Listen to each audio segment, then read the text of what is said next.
Welcome to New Possibilities. I speak truth to power without fear. So recently there have been calls to end the Electoral College because Hillary Clinton, despite winning the popular vote by over 2 million votes, she still lost the election because she received less electoral votes than Donald Trump. So people are saying that this is not democratic. It's not democratic for someone to have won the popular vote and still lost the election. So in response to that call, you have Bill O'Reilly. He did a recent commentary on his Fox News program, and he was basically saying that ending the Electoral College will marginalize white voters, white working class voters, white voters in rural areas.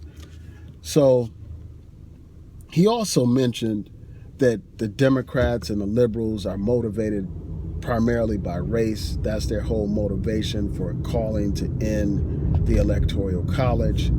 He basically said that if you end the Electoral College, then political power and influence will be concentrated in the most populous states. States that tend to be Democratic leaning, states that tend to have large minorities and all that kind of stuff. So here you have this man doing what he ordinarily does, racializing an issue that's not even a racial issue. The calls to end the Electoral College are not calls designed with racial motivations behind them. These calls are designed to promote the idea of democracy, to promote the idea that we should have the power to directly elect the President of the United States. So that's what the real issue is. And this is just another example of how this man is all about white supremacy. This man is all about race baiting and race hate and all that kind of stuff. Because this type of commentary is designed to feed the racist base of Fox News, the racist supporters of Fox News. That's what it's designed to do.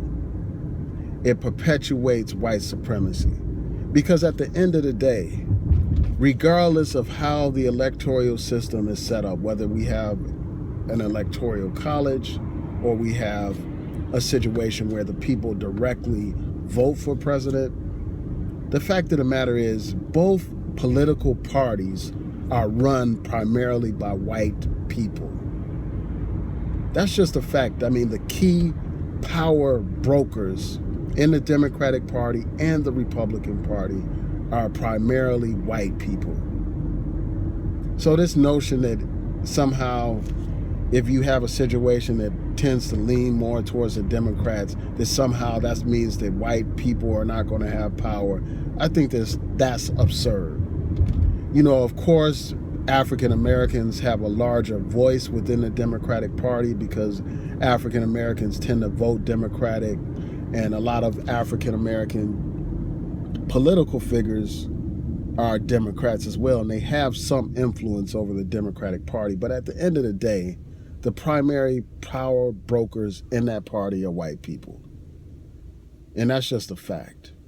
Both of these parties are influenced by the corporate class. These corporations donate to both parties. These corporations influence both parties.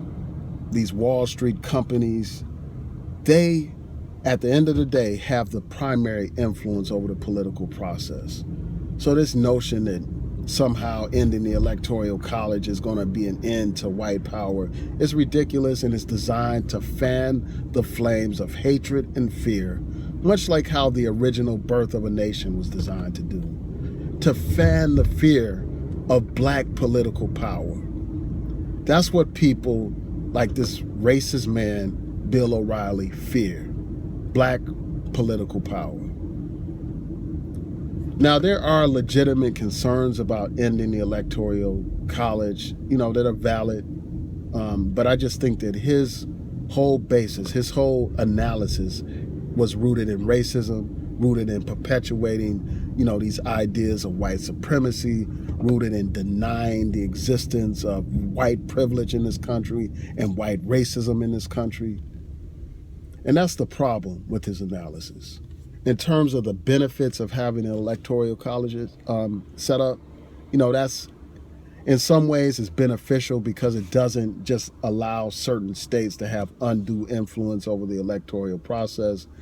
If you look at the electoral map and how the votes landed, you'll see that most of the map is red, meaning that Donald Trump won most of the regions of the country. And it's only in certain isolated areas that you have patches of blue, but those patches of blue have large populations. So there are significant arguments in favor of keeping the Electoral College because that ensures that certain regions of the country still have an influence over the process and still have a say in the process. But for this man, Bill O'Reilly, to racialize this issue and to stoke all these fears of black political power, I think that that's despicable. And it's a shame that you have somebody like this on a major network promoting these racist attitudes and ideas. So that's my thought about this whole thing. Tell me what y'all think. Please rate, comment, and subscribe. Peace.